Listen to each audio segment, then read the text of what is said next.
नमः परमहंसास्वादितचरणकमलचिन्मकरन्दाय भक्तजनमानसनिवासाय श्रीमद्रामचन्द्राय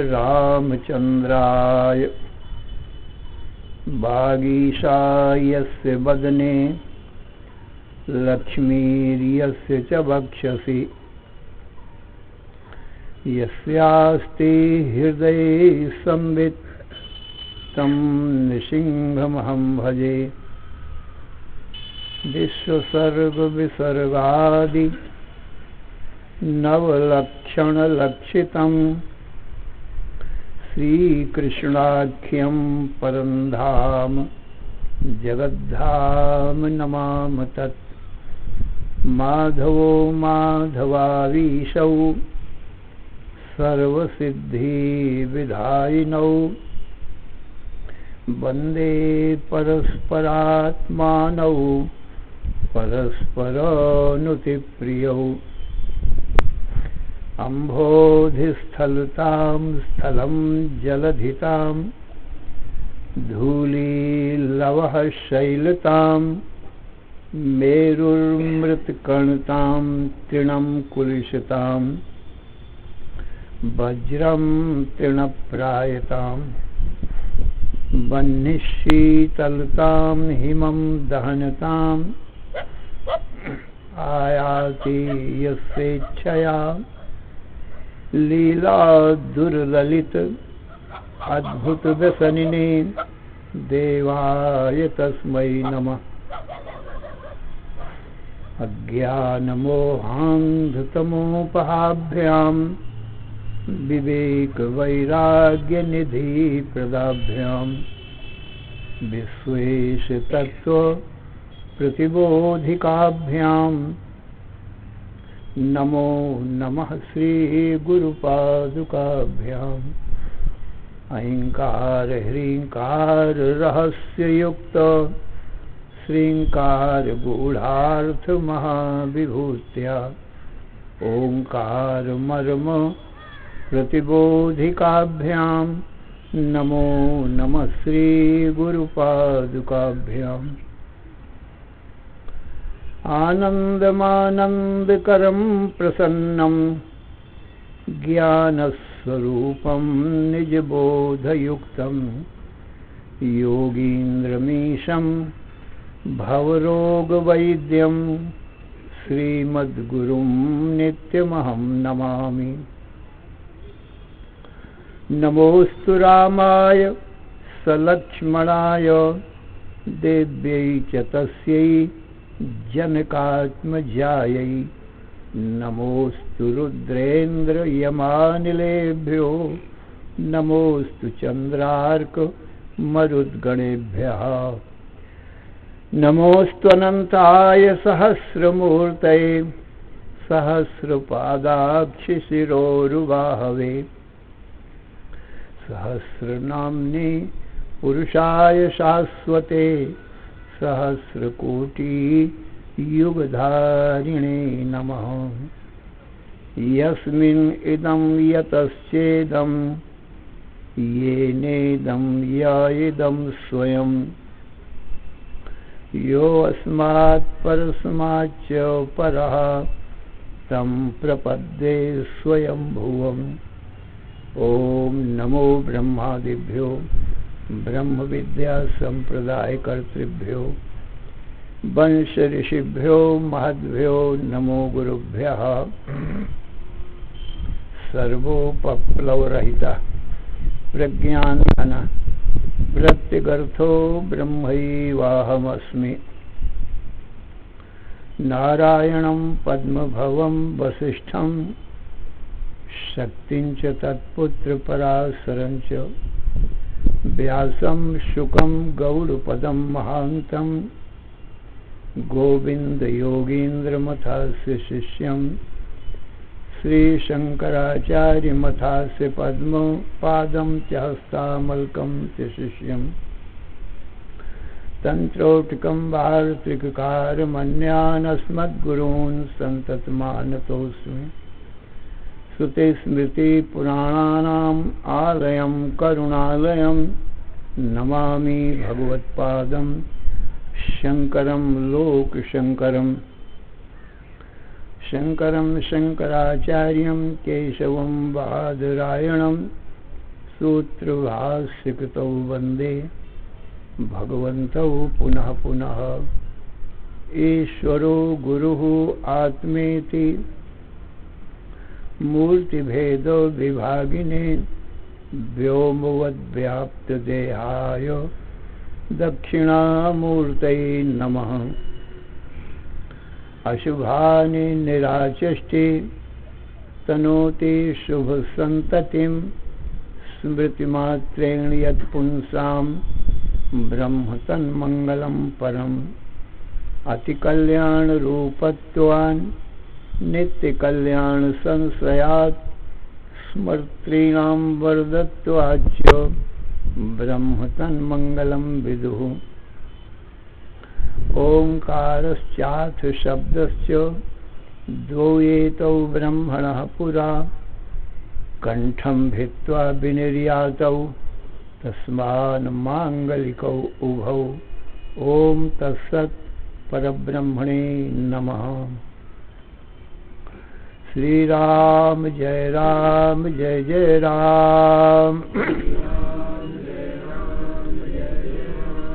राम जय जय राम।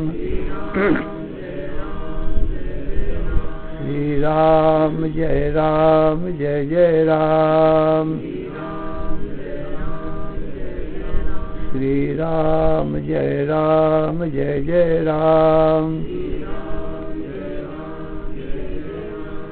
धर्म की अधर्म का प्राणियों में विश्व का हर हर महादेव।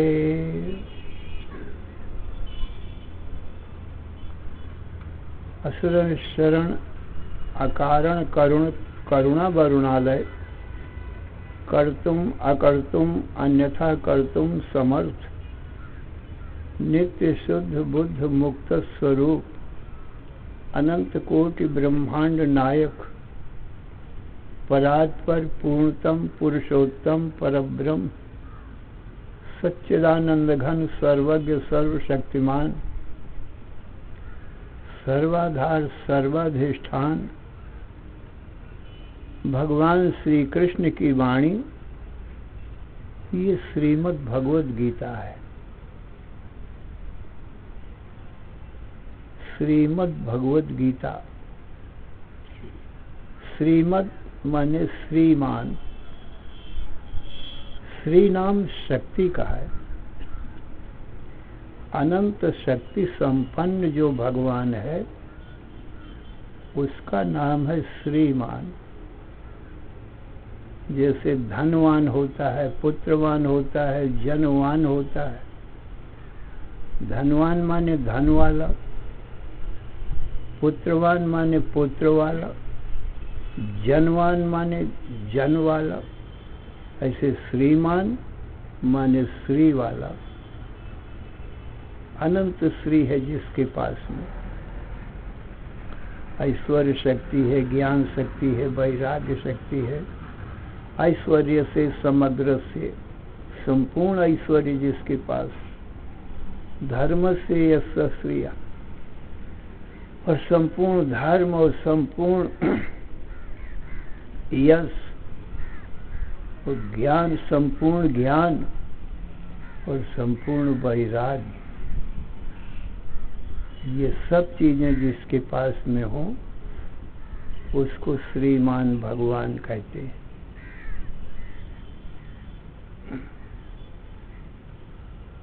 इसलिए भगवान भूत भविष्य वर्तमान सबको जानते और भगवान की महामाया शक्ति से ही ये चराचर जगत की उत्पत्ति स्थिति प्रलय होती। इसलिए गीता सब में श्रेष्ठ बताया गया है। गीता महात्म्य में लिखा है, गीता सुगीता कर्तव्य। किमन्य शास्त्र विस्तरई या स्वयं पद्मनाभस्य मुख पद्माद विनिसृता। गीता ही सुगीता करने योग्य है, अन्य शास्त्र के विस्तार से क्या फायदा? क्योंकि अन्य शास्त्र जीवों के बनाए हुए हैं। जितने भी ऋषि हैं, ऋषियों ने स्मृतियां बनाई हैं, जैसे मनुष्य स्मृति है, पराशर स्मृति है, पराशर स्मृति, व्यास स्मृति है, अनेक स्मृतियां उन ऋषियों ने बनाई। और पुराण वेद व्यास जी ने बनाए। तो सभी जीव तो अल्पज्ञ हैं। ईश्वर सर्वज्ञ, जीव अल्पज्ञ। एकमात्र ईश्वर ही सर्वज्ञ हैं। तो भगवान कृष्ण तो ईश्वर के अवतार हैं, वो सर्वज्ञ हैं। भगवान कृष्ण गीता में कहते ही हैं, वेदाहम समतीतानि वर्तमानानि चार्जुनो भविष्याणि च भूतानि माम तु वेदो न कश्चनो। अर्जुन, अतीत काल में माने भूतकाल में अनेक सतयुग, द्वापर, त्रेता, कलयुग हो गए। अब उन युगों में कितने ही जीव भी हो चुके, तो उन सब युगों को मैं जानता हूँ। और उन युगों में होने वाले सब जीवों को जानता हूँ। उस सभी जीवों के अच्छे बुरे कर्मों को जानता हूँ, और फिर उनके अच्छे बुरे कर्मों के अनुसार उनको मैं जन्म देता हूँ।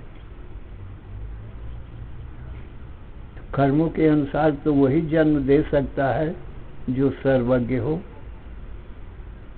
स्वतंत्रता से भगवान इस संसार की रचना नहीं करते हैं, जीवों के कर्मानुसार ही करते हैं, उनके कर्मों का फल भोगने के लिए। इसलिए भगवान कहते हैं, चातुर्वर्ण्यम मया सृष्टम गुण कर्मो विभागशः तस्य कर्तारमपि माम विद्धि कर्तारमव्ययम्। अर्जुन, 4 वर्ण की सृष्टि मैं करता हूँ और 3 गुणों से करता हूँ। 3 गुणों से 4 वर्ण हो जाते हैं, सत्वगुण, रजोगुण और तमोगुण। ये 3 गुणों से 4 वर्ण हो जाते हैं। सत्वगुण प्रधान ब्राह्मण होता है, रजोगुण प्रधान क्षत्रिय होता है, रजतम प्रधान वैश्य होता है और तमोगुण प्रधान शूद्र होता है। अब अर्जुन, सारी सृष्टि ये 3 गुण वाली ही है, इसलिए सारी सृष्टि में 4 वर्ण हो गए। केवल मनुष्यों में ही नहीं, जो सत्वगुण पशु पक्षी वृक्ष आदिकों में जो सत्वगुण प्रधान हैं, वो मनुष्यों में ब्राह्मण, रजोगुण प्रधान जो हैं वो क्षत्रिय, रजतम प्रधान है वो वैश्य, तमोगुण प्रधान है वो शूद्र। इसी प्रकार से पशुओं में भी गाय, भैंस, बकरी, सिंह, व्याघ्र आदि अनेक पशु हैं। अब जो सत्वगुण प्रधान हैं, पशु जैसे गाय है, गाय की पूजा होती है। जो सत्वगुण प्रधान है उसकी लोग पूजा करते हैं, तो उनकी पूजा से उनको पूजने वालों को क्या फायदा? उनमें भी सत्वगुण आता है। और सत्वगुण के आने से सत्वा संजायते ज्ञानम, सत्वगुण से ज्ञान उत्पन्न होता है और ज्ञान से अज्ञान का नाश होता है। अज्ञान का नाश होते ही जीव मुक्त हो जाता है। इसलिए गौ की लोग पूजा करते हैं। भगवान श्री कृष्ण स्वयं ही गोपाल कहलाए और उस घर में जन्म लिए जहाँ गौएं पाली जाती थी नंद बाबा के यहाँ, और गोपाल कहलाए, स्वयं गौओं को चराते थे और गौओं के पूजा भी करते थे। ये शिक्षा देते हैं कि गौ सत्वगुण प्रधान है, उसकी पूजा करने से सबकी पूजा हो जाती है। और गौओं के शरीर में 33 कोटि देवताओं का निवास बताया है, तो गौ के पूजन से सारे देवताओं का भी पूजन हो जाता है। और घोड़ा है, अश्व है, ये रजोगुण प्रधान है। सिंह, व्याघ्र आदि जो जंगली जानवर हैं वो तमोगुण प्रधान होते हैं। इसी प्रकार से पक्षियों में भी कोई सत्वगुण प्रधान है, जैसे चातक है, चकोर है, कबूतर है और तोता है, मैना है। इनको लोग पालन करते हैं, इनमें सत्वगुण की प्रधानता है। और जो काक है और जो चील है, जो और बाज है, दूसरे पक्षियों को मार के खा जाते हैं, वो ज्यादातर तमोगुण प्रधान होते हैं। ऐसे ही वृक्षों में है, वृक्षों में जो सत्वगुण प्रधान है उसकी लोग पूजा करते हैं, जैसे बट का वृक्ष है और पीपल का पेड़ है, इनकी लोग पूजा करते हैं। इनकी पूजा करने से अपने को क्या फायदा है? अरे उसमें सत्वगुण आएगा, इसीलिए पूजा करते हैं लोग। और केला है, आंवला है और तुलसी का वृक्ष है, इनकी लोग पूजा करते हैं और लगाते हैं अपने अपने घरों में। तो ये सत्वगुण प्रधान है, इसलिए इनकी पूजा करते हैं अपने कल्याण के लिए। हमारी सत्वगुणी बुद्धि होगी, सत्वगुणी बुद्धि से यथार्थ ज्ञान होगा हमको, क्योंकि सत्वगुणी बुद्धि से ही यथार्थ ज्ञान होता है। तो वृक्षों में भी इसी प्रकार से 4 वर्ण हो जाते हैं। और ये जो पृथ्वी है ना, स्थान भेद से ये भी 4 वर्ण वाली। आप जहाँ पर बैठे हो ये सत्वगुण प्रधान पृथ्वी है।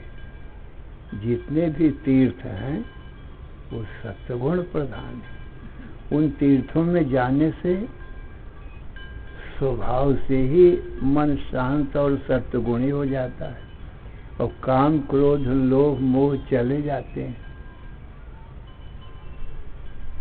सत्वगुणी बुद्धि हो जाती है। क्योंकि तीर्थ में संत महात्मा लोग रहते हैं। स्वभावाद अद्भुतात् भूमे सलिलस्य च तेजसा परिग्रहान मुनीनांच सबाच्यो तीर्थ इत्यपि। कहते स्वभाव से सत्वगुणी भूमि होती है, अद्भुत होती है। उस भूमि में पहुंच जाओ जहाँ यज्ञ होते हैं, तीर्थ की भूमि है, तो वो सत्वगुणी भूमि होती है। और जहाँ युद्ध भूमि है वहाँ पहुंच जाओ तो युद्ध को देख करके क्रोध उत्पन्न होता है, वो रजोगुणी भूमि। और जहाँ मदिरा मांस बिकता हो, वेश्याओं का निवास हो, उस भूमि में जो पहुंच जाओ तो सज्जनों काम की उत्पत्ति हो जाती है। वो तमोगुणी भूमि कही जाती है। भूमि एक ही है, पर गुणों के प्रभाव से 3 प्रकार की हो जाती है।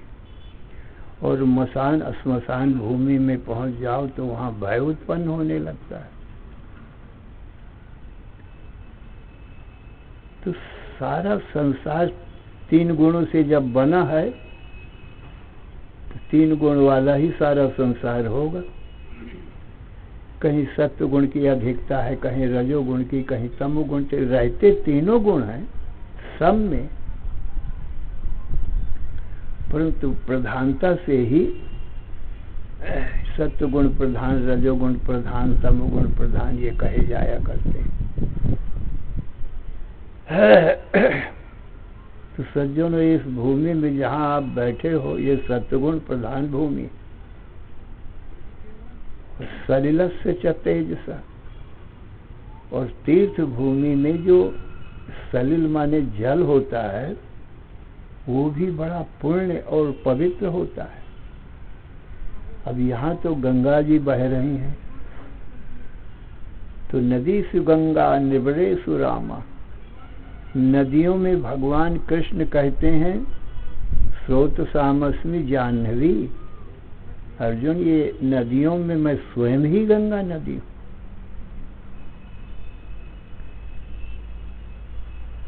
और पर्वतों में भगवान कहते हैं मैं हिमालय पर्वत हूं। तो ये हिमालय पर्वत कितना पवित्र है, साक्षात भगवान अपनी विभूति बता रहे हैं। इसलिए ये परम पवित्र भूमि है, और भगवान की विभूतियां देखो, साक्षात हिमालय और गंगा जी। परिग्रहान मुनिनांच, तीर्थों में क्या होता है, जगह जगह ऋषि मुनियों का वास है, संत महात्माओं का वास है। इस भूमि में आप देखोगे कितने संत महात्मा रहते हैं।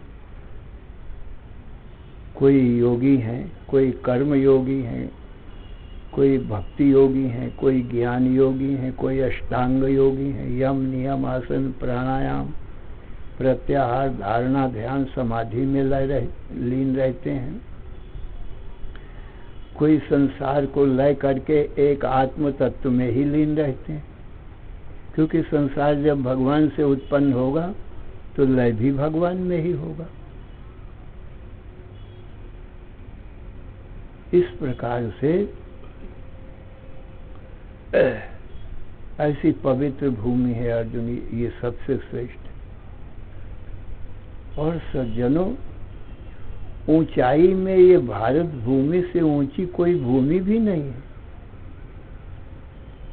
सारे भूखंडों में ये जो भरतखंड है ये सबसे ऊंचा है। इस भूमि से ऊंचा, पृथ्वी से ऊंचा और कोई भी देश नहीं है, और सब नीचे है, समुद्र के तलहटी में है, सब नीचे है।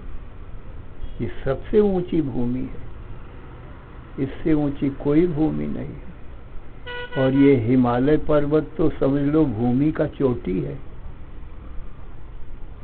आप इस संपूर्ण भूमि की चोटी में बैठे हो। सर्वश्रेष्ठ भूमि है ये,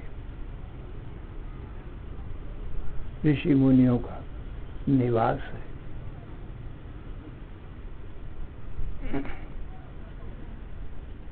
और भगवान कृष्ण से बढ़ करके तो कोई जीव होता ही नहीं है, क्योंकि सब जीव अल्पज्ञ हैं। और ये गीता ज्ञान जो है ये भगवान कृष्ण का कहा हुआ, वो सर्वज्ञ है। ईश्वर सर्वज्ञ जीव अल्पज्ञ। ईश्वर की वाणी निर्दोष है। जो सर्वज्ञ होता है उसमें दोष, उसकी वाणी में दोष आ ही नहीं सकता, कोई अशुद्धि हो ही नहीं सकती है। अल्पज्ञ जीव की वाणी में कोई दोष आ सकता है, क्योंकि वो सर्वज्ञ तो है नहीं, गलत भी बोल सकता है। और भूत भविष्य का भी ज्ञान नहीं है। ईश्वर को तो तीनों कालों का ज्ञान है। भ्रम, प्रमाद, विप्रलिप्सा और करना पाटो, ये चार दोष होते हैं तो ईश्वर की वाणी में ये चारों दोष नहीं है। ईश्वर को कोई भ्रम नहीं है, प्रमाद नहीं है। विप्रलिप्सा कहते हैं दूसरे को ठगने की इच्छा। ईश्वर को कोई दूसरे के ठगने की इच्छा नहीं है। करना पाठव और ईश्वर का जो ज्ञान का साधन है ना, वो साक्षात विशुद्ध सत्य गुण प्रधान महामाया शक्ति है, जो विद्या रूपणी है। उसी से साक्षात ईश्वर ज्ञान करता है। करण कहते हैं ज्ञान के साधन को। तो ईश्वर का जो ज्ञान का साधन है वो साक्षात विद्या से ही करता है, इंद्रियों की जरूरत नहीं उसको। तो ईश्वर में भ्रम, प्रमाद, विप्रलिप्सा और करणापाठो ये चारों दोष नहीं है। और जीव में ये चारों दोष हैं। जीव को भ्रम है, संसार ये भ्रम है, इसको सत्य माने बैठा है। भ्रम को ही सत्य माने बैठा है, क्योंकि जीव को अज्ञानता है। अज्ञान से ही भ्रम हुआ करता है सज्जनों। ईश्वर तो सर्वज्ञ है, ज्ञानवान है, उसको भ्रम हो ही नहीं सकता। प्रमाद है और विप्रलिप्सा माने दूसरे के ठगने की इच्छा भी है। और करणापाठव है, करण की अपटुता माने अयोग्यता। क्योंकि जीव के जो ज्ञान का साधन है श्रोत, त्वचा, चक्षु, जिह्वा, घ्राण, ये 5 ज्ञानेंद्रियों से ये जीव ज्ञान करता है।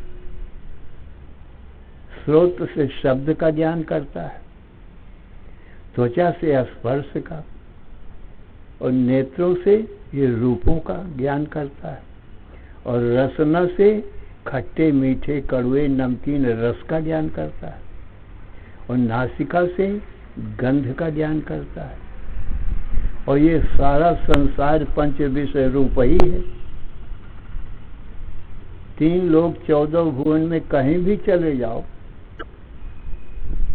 पंच महाभूतों से तो सारा संसार बना है और पंच विषय रूप है। ये पंच महाभूतों के ही पंच विषय हैं। शब्द, स्पर्श, रूप, रस, गंध। आकाश का शब्द है, वायु का स्पर्श है, अग्नि तत्व के सब रूप हैं, और जल के ये सब रस हैं, खट्टे मीठे, और पृथ्वी के गंध है। और इन्हीं पंच भूतों से ये ज्ञानेंद्रियां बनी हैं, श्रोत, त्वचा, चक्षु, जिह्वा, घ्राण। इसलिए ये जीव संसार का ही ज्ञान कर सकता है, वो भी थोड़ा। संपूर्ण संसार का शब्द, स्पर्श, रूप, रस, गंध सारे संसार के नहीं जान सकता, क्योंकि इंद्रियां भी सीमित हैं। ना तो ज्यादा दूर का सुन सकता है, न देख सकता है, क्योंकि सीमित है इंद्रियां। बहुत दूर का शब्द नहीं सुन सकता है, बहुत दूर की वस्तुओं को नहीं देख सकता है, और बहुत नजदीक का भी नहीं देख सकता है। जैसे हमारा तुम्हारा अपना ही मुख है, तो अपनी आंखों से सज्जनों अपना मुख नहीं दिखाई पड़ता, क्योंकि बहुत नजदीक है। आंखों में लगा हुआ अंजन है, काजल है, अपनी आंखों से अपना अंजन नहीं दिखाई पड़ता, क्योंकि बहुत नजदीक है। तो ना तो बहुत नजदीक का दिखाई पड़ता है, न बहुत दूर का दिखाई पड़ता है। क्योंकि इंद्रियों के सब सीमित हैं, पर ईश्वर तो साक्षात विद्या रूपी माया से देखता है, उसको इंद्रियों की जरूरत ही नहीं है। सारे संसार की उत्पत्ति भी करता है, पालन भी करता है, संहार भी करता है, सर्वज्ञ है। इसलिए भगवान कहते हैं कि अर्जुन वेदाहम समतीतानि और वर्तमानानि च अर्जुन। और वर्तमान में संसार में जितने भी जीव हैं उन सब जीवों को मैं जानता हूँ, जीवों के कर्मों को जानता हूँ, कर्मों के फलों को जानता हूँ, और फिर जीवों के कर्मानुसार उनको मैं फल प्रदान करता हूँ। भविष्यानि च भूतानि। अर्जुन आगे भी कितने ही सतयुग द्वापर त्रेता कलयुग, कितने ही युग आगे भी आवेंगे। उन युगों में होने वाले सब जीवों को अर्जुन मैं जानता हूँ, और जीवों के कर्मों को जानता हूँ, फलों को जानता हूँ। कर्म के अनुसार उनको ही मैं फल प्रदान करता हूँ। तो सज्जनों, कृष्ण ही ईश्वर होने के कारण, ईश्वर के अवतार होने के कारण सर्वज्ञ हैं, जीव अल्पज्ञ है। इसलिए सज्जनों, कृष्ण से बढ़ करके कोई ज्ञान जीव का हो ही नहीं सकता।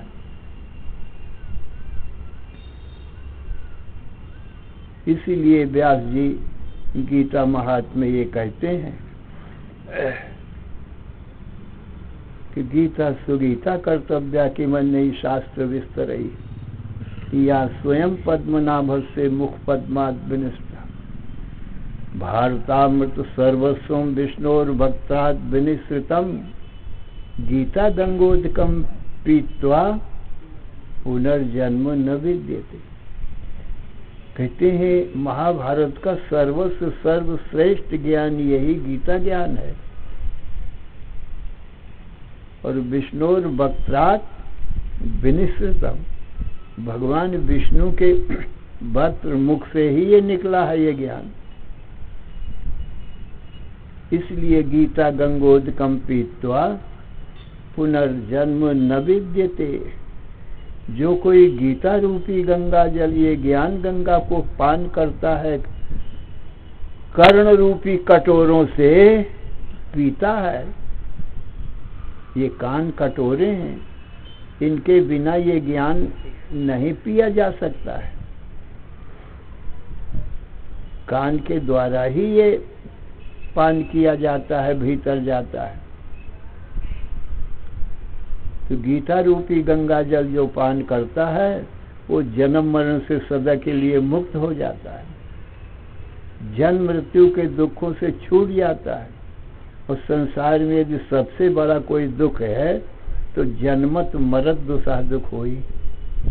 जन्म लेने में और मरने में असह्य वेदना होती है सज्जनों। कृष्ण यजुर्वेद की गर्भोपनिषद में गर्भ का दुख बताया, और जन्म लेते समय कितना दुख होता है ये सब बताया। भयंकर दुख होता है, असह्य पीड़ा होती है।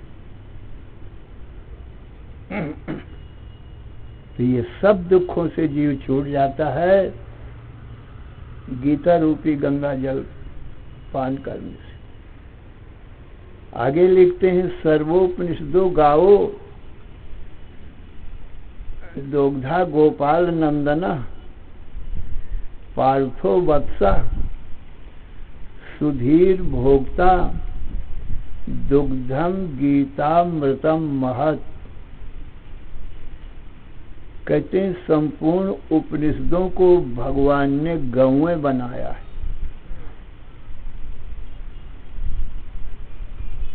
उपनिषद वेदों का सज्जनों शिरोभाग है, माने सबसे ऊंचा भाग। जैसे पृथ्वी का सबसे ऊंचा भाग ये है जहां आप बैठे हो, हिमालय पर्वत में आप बैठे हो, सबसे ऊंचा भाग। ऐसे वेदों का सबसे ऊंचा भाग उपनिषद है, उसको वेदांत भी कहते हैं, ज्ञान कांड है। पीछे के भागों में कर्म कांड है, भक्ति कांड है, ये अंतिम ज्ञान कांड है, इसीलिए इसको वेदांत भी कहते हैं। ऋचाम, वेद मंत्र कहता है ऋचाम मूर्धानम यजुषाम उत्तमांगम सामनाम शिरो अथर्वणाम मुंड मुंडम नाधीते अधीते वेदम आहुस्तमज्ञम शिरश्चित्वा कुर्ते कबंधम। कहते हैं कि ये चारों वेदों का उपनिषद मूर्धा है, माने सिरोभाग चारों वेदों में, और नीचे के भाग बोले वो कोई चरण है, धड़ है, नीचे का भाग, नीचे का भाग कर्म कांड और भक्ति कांड। कर्म कांड पैर है, भक्ति कांड हृदय है, और ज्ञान कांड सिरोभाग है। ज्ञान तो सज्जनों सिर में ही रहता है, बुद्धि का निवास जो है वो सिर में है, और मन का निवास हृदय में है, और मन से भक्ति होती है, बुद्धि से ज्ञान होता है, और कर्म तो हाथ पांव से होता है।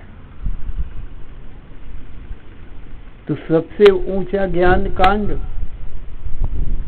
ये गीता वेदों का सिरोभाग है। जो कोई इसका अध्ययन नहीं करता है, और फिर उपनिषदों का भी सार, जो कोई उपनिषद का, ये उपनिषदों का सार गीता अध्ययन नहीं करता है, मानो वो शिरस छित्वा कुर्ते का बंधम, सिर का छेदन करके, मने काट करके, और कबंध कहते हैं धड़ को, नीचे का भाग धड़ है, उसको संभालना चाहता है। सोचो, जब सिर कट जाएगा तो धड़ कैसे संभलेगा? हाथ पांव कट जाए और सिर बना रहे तो कम से कम जीता रहेगा, और फिर वो ज्ञान सुन सकेगा। तो सिर ही कट जाए तो फिर वो उसका मृतक ही हो जाएगा। तो सज्जनों, ये गीता सबसे ऊंचा सिरोभाग है, इसको अवश्य अध्ययन करना चाहिए। इसलिए व्यास जी कहते हैं सर्वोपनिषदो गावो, संपूर्ण उपनिषदें गौएं हैं। दोग्धा गोपाल नंदना, साक्षात गोपाल नंदन भगवान ही इन गौओं का दोहन करने वाले, माने सार निकालने। उपनिषदों का भी सार, सब वेदों का सार उपनिषदें, और उपनिषदों का भी सार थोड़े में, सभी उपनिषदों का सार, 108 उपनिषदों का सार, ये श्रीमद् भगवद गीता है सज्जनों। दोग्धा गोपाल नंदना, और पार्थो वत्सा, पार्थ माने अर्जुन, जो प्रथा का पुत्र हो उसको पार्थ कहते हैं। तो अर्जुन की माता कुंती थी, इसलिए अर्जुन को कौन्तेय भी कहते हैं। अब कुंती का एक नाम पार्थ था, प्रथा था, तो प्रथा का पुत्र होने से अर्जुन का नाम पार्थ भी है। तो पार्थो वत्सा, ये पार्थ जो है, ये वत्स माने बछड़ा बना। सुधीर भोक्ता, और सुनाम शुद्ध है बुद्धि जिसकी, धी माने बुद्धि। इस गीता ज्ञान रूपी अमृत को कौन पिएंगे? कहते शुद्ध बुद्धि वाले पी सकेंगे। कैसा है ये गीता रूपी दूध? कहा दुग्धम गीता अमृतम महत। ये गीता रूपी जो दूध है ये कैसा है? कहा महत अमृत है। महत कहते हैं महान को, सबसे बड़ा अमृत। ये सज्जनों, गीता ज्ञान रूपी दूध है सज्जन, जो उपनिषद रूपी गवों को दोहन करके भगवान कृष्ण ने स्वयं निकाला है। परंतु शुद्ध बुद्धि वाले ही इसका पान कर सकेंगे, मलिन बुद्धि वाले इसको पी नहीं सकेंगे। जैसे सिंघनी का दूध सुनते हैं सोने के पात्र में ही ठहरता है और दूसरे पात्रों में छेद करके निकल जाता है, ठहरता ही नहीं है। ऐसे ही जिसका शुद्ध अंतःकरण शुद्ध बुद्धि है, वही इस गीता रूपी दूध का पान कर सकता है, दूसरे नहीं पान कर सकते हैं। दूसरे पिएंगे, सुन तो लेंगे, परंतु घर जाते जाते भूल जाएंगे, निखर जाएगा, ठहरेगा ही नहीं। और जिनकी बुद्धि शुद्ध है, विवेक, वैराग, खड़ संपत्ति, मुमुक्षुता, चतुष्टय साधन संपन्न है, निष्काम कर्म से मन को निर्मल बनाया है, सगुण व भगवान निर्गुण भगवान की भक्ति करके अपने मन को निश्चल बनाया है। सब जनों, वही इस गीता ज्ञान रूपी दूध को पी सकेगा। उसके अंतःकरण में ये ठहरेगा ज्ञान, नहीं तो निकल जाएगा।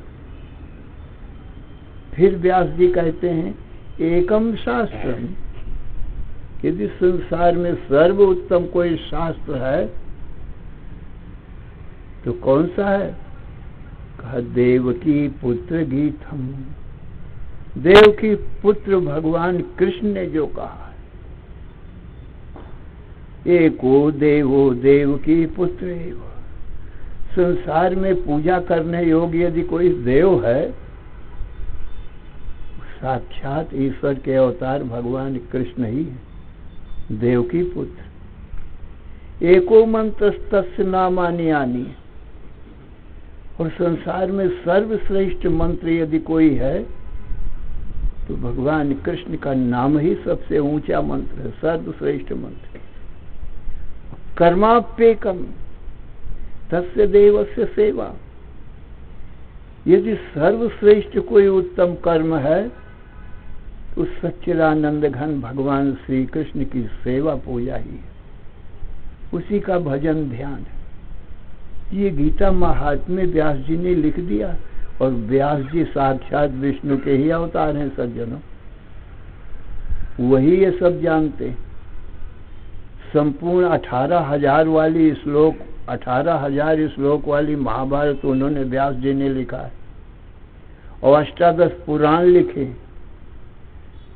18 पुराण। कोई ऋषि इतना नहीं लिखा है, वेदों का ही विस्तार किया। ये साक्षात विष्णु के अवतार, वो अपने श्रीमुख से ये वर्णन कर रहे हैं। इसलिए सज्जनों, गीता पढ़ो, रोज गीता पढ़ो और अर्थ सहित पढ़ो, क्योंकि बिना अर्थ का पढ़ा हुआ गीता, रामायण, भागवत कोई भी ग्रंथ हो तो सज्जनों टेप रिकॉर्ड के समान होता है। टेप रिकॉर्ड में भर दो तो वो भी बोलता रहेगा। यदि केवल पाठ करोगे, गीता का अर्थ नहीं समझोगे, तो जब अर्थ ही न समझोगे तो टेप रिकॉर्ड के समान ही हुआ। टेप रिकॉर्ड को ज्ञान नहीं।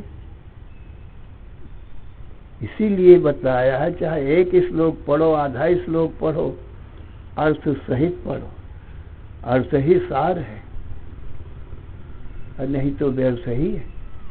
केवल पाठ ना करो। ऐसी सज्जनों गीता की महिमा है, और आप यहाँ पर गीता रोज सुनते हो तो सबसे ऊपर भूमि में आप बैठे हो, सबसे श्रेष्ठ गंगा जी की गोद में बैठे हो। कैसे सुंदर बालू के गद्दे बिछे हुए हैं, सोने चांदी के कण बिछे हुए हैं सज्जनों। ये अरे चुटकी भर बालू लोग ले जाते, इतनी पुण्य और पवित्र है ये बालू जिसमें आप बैठे हुए हो। मरने वाले प्राणी के साथ में चुटकी भर बालू यदि डाल देते हैं तो वो पुण्य हो जाता है, पवित्र करते हैं। थोड़ा सा गंगा जल पिला देते हैं, वो पुनीत पवित्र होता है सज्जनों, और वो तर जाता है। ऐसी गंगा जी की महिमा है। गंगा गंगेति यो ब्रूयात् योजनानां सतैरपि मुच्यते सर्व पापेभ्यो विष्णु लोकम स गच्छति। न पहुंच सके गंगा तक तो गंगा गंगा ऐसा नाम लेता हुआ यदि प्राण छोड़ देवे तो भी सर्व पापों से मुक्त होकर के और विष्णु लोक को जाता है। ये गंगा माता विष्णु लोक से आई हुई है, भगवान चरणों की चरणामृत है, ये चरणों से निकली है।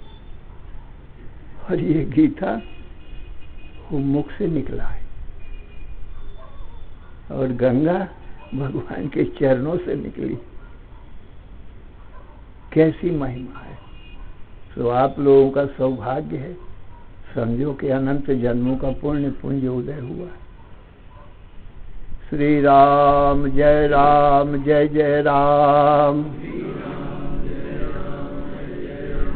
राम जय जय राम, श्री राम जय जय राम। धर्म की अधर्म का प्राणियों में विश्व का हर हर महादेव।